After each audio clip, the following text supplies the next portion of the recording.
خبروں کا سلسلہ بڑھاتے ہوئے خبر شامل کرتے ہیں گجرانوالہ سے۔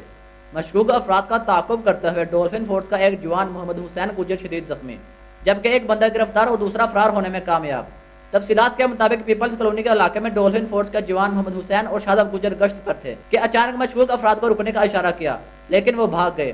تعاقب میں سپیڈ بریکر پر گاڑی الٹ گئی، جس سے محمد حسین گجر حادثے میں شدید زخمی ہو گیا۔ اس پر مزید جانتے ہیں ایس ایم نیوز کے بیورو چیف علی شرازی سے۔ جی علی، بتائیے گا کیا تفصیلات ہیں آپ کے پاس؟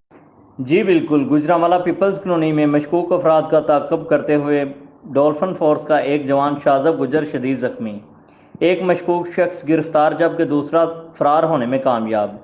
تفصیلات کے مطابق پیپلز کالونی کے علاقہ میں ڈولفن فورس کے جوان محمد حسین اور شاداب گجر گشت کر رہے تھے کہ اچانک مشکوک افراد کو رکنے کا اشارہ کیا، لیکن وہ بھاگ گئے۔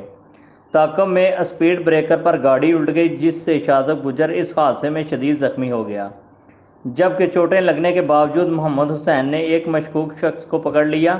شاداب گجر کو فوری ہسپتال منتقل کر دیا گیا، جہاں اس کی حالت ابھی تشویشناک بتائی جاتی ہے۔ S S P doctor Fahad Ahmed Mukhtar نے انچارج ڈولفن و S H O peoples colony سے رپورٹ طلب کر لی۔ زخمی اہلکار کی افسران نے عیادت کی۔ جی بہت شکریہ علی، ہمیں تفصیلات سے آگاہ کرنے کے لیے۔